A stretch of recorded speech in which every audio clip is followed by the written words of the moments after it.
दर्शकों, मार्कंडेय पुराण में लिखा है कि एक रुचि नाम का ऋषि था जो वेदों के अनुसार भक्ति साधना किया करता था, यानी सनातनी पूजा करता था।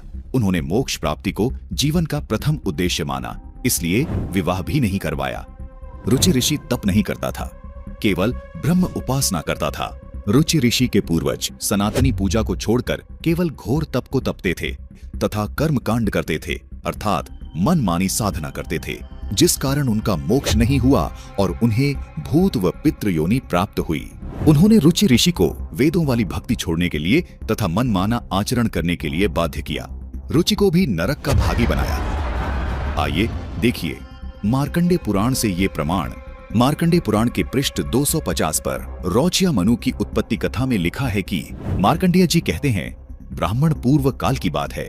प्रजापति रुचि, ममता और अहंकार से रहित इस पृथ्वी पर विचरते थे। उन्हें किसी से भय नहीं था। वे बहुत कम सोते थे। उन्होंने न तो अग्नि की स्थापना की थी और न अपने लिए घर ही बना रखा था। वे एक बार भोजन करते और बिना आश्रम के ही रहते थे। उन्हें सब प्रकार की आसक्तियों से रहित एवं मुनि वृत्ति से रहते देख उनके पितरों ने उनसे कहा। पितृ बोले, बेटा, विवाह स्वर्ग और अपवर्ग का हेतु होने के कारण एक पुण्यमय कार्य है, उसे तुमने क्यों नहीं किया? गृहस्थ पुरुष समस्त देवताओं, पितरों, ऋषियों और अतिथियों की पूजा करके पुण्यमय लोकों को प्राप्त करता है। वह स्वाहा के उच्चारण से देवताओं को, स्वधा शब्द से पितरों को तथा अन्नदान आदि से भूत आदि प्राणियों एवं अतिथियों को उनका भाग्य समर्पित करता है। दर्शकों, यहाँ रुचि ऋषि के पूर्वज रुचि को अपने श्राद्ध निकालने के लिए प्रेरित कर रहे हैं और कह रहे हैं कि बेटा, हम ऐसा मानते हैं कि गृहस्थ आश्रम को स्वीकार न करने पर तुम्हें इस जीवन में क्लेश पर क्लेश उठाना पड़ेगा तथा मृत्यु के बाद और दूसरे जन्म में भी क्लेश ही भोगने पड़ेंगे। यहाँ रुचि के पूर्वज स्वयं शास्त्र विरुद्ध भक्ति करके भूत योनि को प्राप्त हो चुके हैं। अब अपने वंशज रुचि को भी उसी शास्त्र विरुद्ध साधना न करने का कारण पूछ रहे हैं। इस पर रुचि ऋषि जवाब देते हैं और कहते हैं कि रुचि ने कहा, पितृगण, परिग्रह मात्र ही अत्यंत दुख एवं पाप का कारण होता है तथा उससे मनुष्य की अधोगति होती है। यही सोचकर मैंने पहले स्त्री संग्रह नहीं किया। मन और इंद्रियों को नियंत्रण में रखकर जो यह आत्म संयम किया जाता है, वह भी परिग्रह करने पर मोक्ष का साधक नहीं होता। पितृ बोले, बेटा, जितेंद्रिय होकर आत्मा का प्रक्षालन करना उचित ही है, किंतु तुम जिस पर चल रहे हो वह मोक्ष का मार्ग है। दर्शकों, रुचि ऋषि के पूर्वज स्वयं ये स्वीकार कर रहे हैं कि रुचि ऋषि शास्त्र अनुकूल साधना कर रहा है और ये मोक्ष का मार्ग है। फिर भी रुचि के पूर्वज रुचि को श्राद्ध आदि निकालने और शास्त्र से हटकर साधना करने के लिए कहते हैं।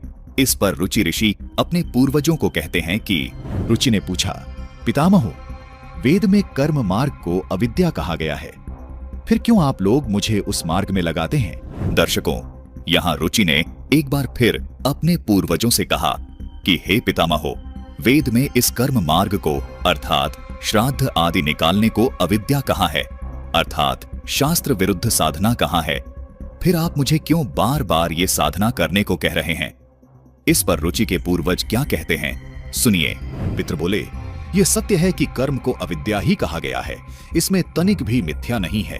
यदि हमारी बात नहीं मानोगे तो हम लोगों का पतन हो जाएगा। दर्शकों, जो सच्चाई जानना चाहता है उसके लिए मार्कंडेय पुराण का ये लेख काफी है कि किसी भी ऋषि का मोक्ष नहीं हुआ, क्योंकि वे सभी यही मनमानी साधना करते थे जो रुचि ऋषि के पूर्वज ब्राह्मण किया करते थे। इसी मनमानी साधना की वजह से रुचि ऋषि के पूर्वज पितृ योनि को प्राप्त हुए थे। यही मनमानी साधना रुचि ऋषि के पूर्वजों ने रुचि ऋषि से करवाई और उन्हें मोक्ष मार्ग से भटकाकर नरक में धकेलने का काम किया। संत गरीबदास जी ने सूक्ष्म वेद में कहा है कि पारस से भेंटा नहीं, कैसे पलटे लोह, अर्थात जैसे पारस पत्थर से छुए बिना लोहा सोना नहीं बन सकता, वैसे ही तत्वदर्शी संत के संपर्क में आए बिना उनसे आदि सनातनी भक्ति के मूल मंत्र ओम तत् सत सहित तीनों चरणों में दी जाने वाली दीक्षा लिए बिना मोक्ष होना कतई संभव नहीं है। इसलिए शास्त्र विधि त्याग कर मनमानी साधना करने वालों का कभी भी मोक्ष नहीं हो सकता। यही प्रमाण गीता अध्याय 16 श्लोक 23-24 में है। इन गलत साधना करके जो भूत योनि पितृ योनि प्राप्त कर चुके हैं, उस साधना को हम नहीं करेंगे, नहीं तो हम भी उस कुएं में गिर जाएंगे। अपने आत्मा श्रीमद् भगवत गीता में क्या बताया है? श्रीमद् भगवत गीता अध्याय नंबर 9 के श्लोक नंबर 25 में कहा कि जो देवताओं की पूजा करते हैं देवताओं को प्राप्त होते हैं, और जो पितरों की पूजा करते पितरों को प्राप्त होंगे, पितर बन जाएंगे, और भूतों की पूजा करने वाले भूतों को प्राप्त होंगे, वो भूतों वाले ग्रुप में चले जाएंगे भूत बन के। और गीता ज्ञानदाता कहता है मेरी भक्ति करोगे मुझे प्राप्त होगे। देखिएगा, ये श्रीमद् भगवत गीता गीता प्रेस गोरखपुर से प्रकाशित है। जयदयाल गोविंद का इसके अनुवादक हैं। अध्याय नंबर 9 के श्लोक नंबर 25 को आपके रूबरू करते हैं। ये है अध्याय नंबर 9 श्रीमद् भगवत गीता और 25वां श्लोक। देवताओं को पूजने वाले देवताओं को प्राप्त होते हैं, पितरों के पूजने वाले पितरों को प्राप्त होते हैं, पितरों को प्राप्त होंगे, पितर बन के जाएंगे वे, और भूतों को प्राप्त होने वाले भूतों को प्राप्त होते हैं, मेरा पूजने वाले मुझको प्राप्त होता है। अब वो इस पवित्र श्रीमद् भगवत गीता ने भी स्पष्ट कर दिया, भूत पूजोगे तो भूत बनोगे, पितर पूजोगे पितर बन जाओगे, और देवताओं की पूजा करोगे देवताओं के लोक में जाकर उनके अनुचर बनोगे।